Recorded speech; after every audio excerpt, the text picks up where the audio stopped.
Chapter 43. Now the famine was still severe in the land. So when they had eaten all the grain they had brought from Egypt, their father said to them, "Go back and buy us a little more food." But Judah said to him, The man warned us solemnly, "You will not see my face again unless your brother is with you.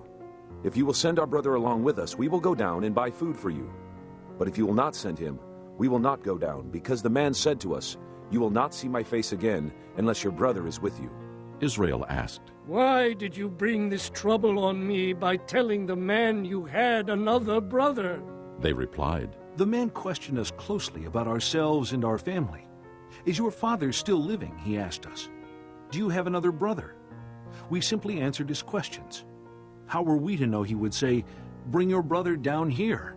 Then Judah said to Israel his father, Send the boy along with me, and we will go at once, so that we and you and our children may live and not die. I myself will guarantee his safety. You can hold me personally responsible for him. If I do not bring him back to you and set him here before you, I will bear the blame before you all my life. As it is, if we had not delayed, we could have gone and returned twice." Then their father Israel said to them, "If it must be, then do this. Put some of the best products of the land in your bags and take them down to the man as a gift.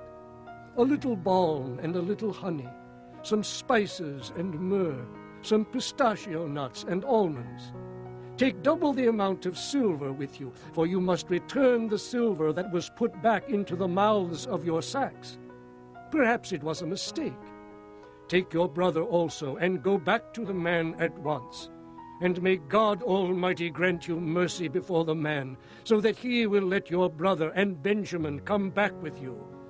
As for me, if I am bereaved, I am bereaved." So the men took the gifts and doubled the amount of silver, and Benjamin also. They hurried down to Egypt and presented themselves to Joseph.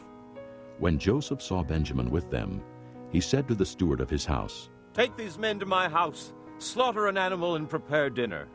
They're to eat with me at noon." The man did as Joseph told him, and took the men to Joseph's house. Now the men were frightened when they were taken to his house. They thought, We were brought here because of the silver that was put back into our sacks the first time. He wants to attack us and overpower us and seize us as slaves and take our donkeys. So they went up to Joseph's steward and spoke to him at the entrance to the house. "Please, sir," They said, we came down here the first time to buy food. But at the place where we stopped for the night, we opened our sacks, and each of us found his silver, the exact weight, in the mouth of his sack. So we have brought it back with us. We have also brought additional silver with us to buy food. We don't know who put our silver in our sacks." "It's all right," he said. "Don't be afraid. Your God, the God of your father, has given you treasure in your sacks. I received your silver." Then he brought Simeon out to them. The steward took the men into Joseph's house, gave them water to wash their feet, and provided fodder for their donkeys. They prepared their gifts for Joseph's arrival at noon, because they had heard that they were to eat there. When Joseph came home, they presented to him the gifts they had brought into the house, and they bowed down before him to the ground. He asked them how they were, and then he said, "How is your aged father you told me about? Is he still living?" They replied, "Your servant, our father, is still alive and well." and they bowed low to pay him honor. As he looked about and saw his brother Benjamin, his own mother's son, he asked, "Is this your youngest brother, the one you told me about?" And he said, "God be gracious to you, my son." Deeply moved at the sight of his brother, Joseph hurried out and looked for a place to weep. He went into his private room and wept there. After he had washed his face, he came out and, controlling himself, said, "Serve the food." They served him by himself, the brothers by themselves, and the Egyptians who ate with him by themselves, because Egyptians could not eat with Hebrews, for that is detestable to Egyptians. The men had been seated before him in the order of their ages, from the firstborn to the youngest, and they looked at each other in astonishment.